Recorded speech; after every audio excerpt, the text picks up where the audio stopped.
Thanks for joining me at my market report. My name is Mike, and my market report is on mortgage rates. We get into the nitty gritty of what impacts mortgage rates on a daily basis, whether it's uh, something from the headline news, from the economic data, or sometimes there's this change of sentiment where good news could be bad news with the investors, and they act what appears to most people irrationally, but there is some rhyme to the reason for it. So, anyways, we're here to kind of give that information out to you folks, and if you're out there looking and watching rates where they're moving. A little bit about myself is I am a loan officer. I work with the National Lender. We're here to kind of help you guys out with any questions you might have. If you need assistance with any numbers, or if you're looking to get pre-approved to buy a home and finance it, or if you're looking to refinance, we're here to help as well. We'd love to earn your business, so please reach out. So without further ado, we'll jump right into the report here. We'll start off with the economic calendar.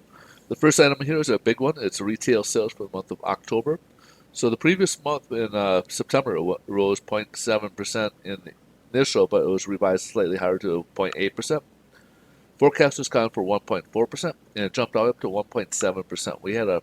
So obviously that's a pretty hot number here. It's still showing that the economy is pretty hot. Consumers are doing well.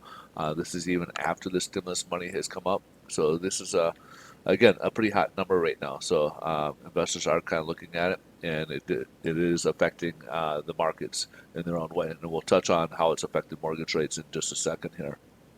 Now, we also have industrial production for the month of October. So the previous month in September, it dropped 1.3%.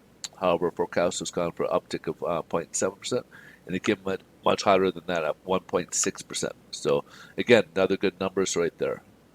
And then we got the confidence level for home builders, which is the NAHB, Home Builders Index. Um, it was 80 back in October. Forecast con for, again, to remain unchanged, and it went up 3 points to 83, which is very good. This is the best number we've seen since back in May. We're still seeing a lot of consumer demand, home buyer demand, so this is creating a little bit more confidence level for home builders as well. And last but not least, we got business inventories for the month of September. So August initially came out 0.6%, but it was revised slightly higher at 0.8%. Forecast calling for 0.7% and came in at expectations at 0.7%.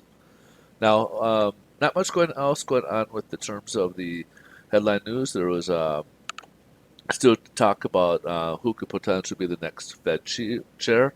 Right now, it seems to be it might be decided this week, either Lael Brainerd or Jerome Powell, who is the current Fed chair, where he gets nomination, or he might be on his way out and then replaced with Brainerd.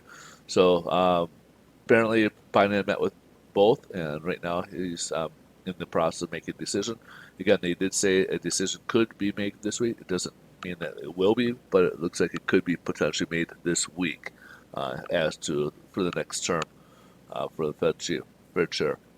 Now, that's really about for headline news. Not much other than that. They are still watching for inflation. They are concerned about inflation because if inflation consists persists, obviously we may start seeing, which would not be a good sign if the Fed starts hiking rates prior to finishing the tapering. They want to finish the tapering and then start raising rates a little bit afterwards.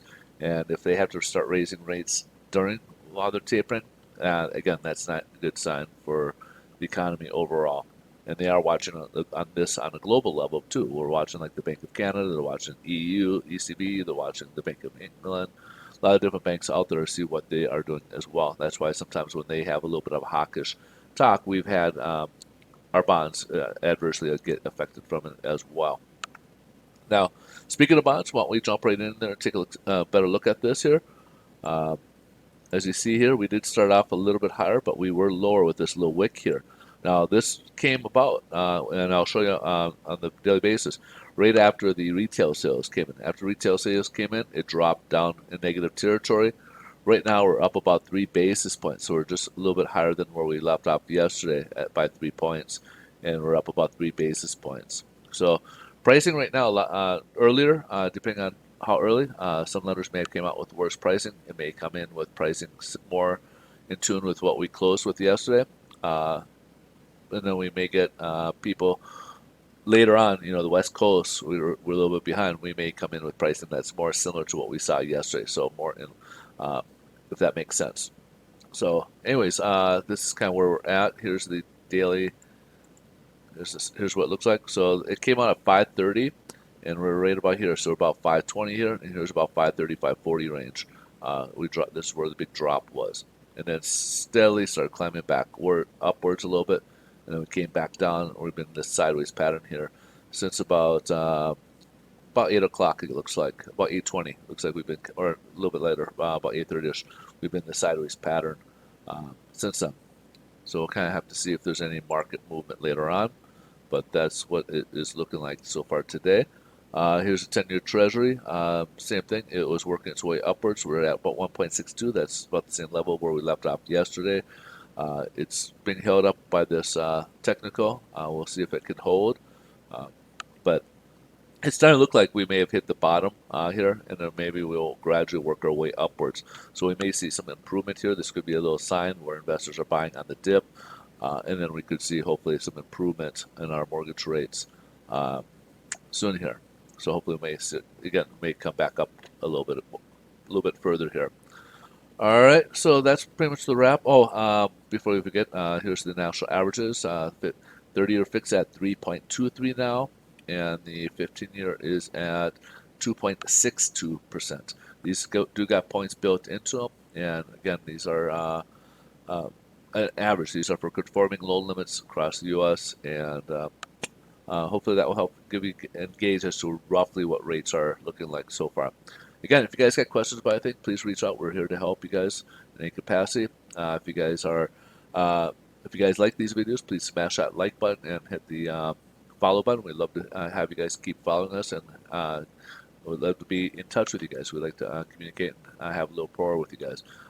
But again, you guys help out the channel when you hit that like button, so we greatly appreciate you guys. Thanks so much. We'll see you guys tomorrow. Bye-bye.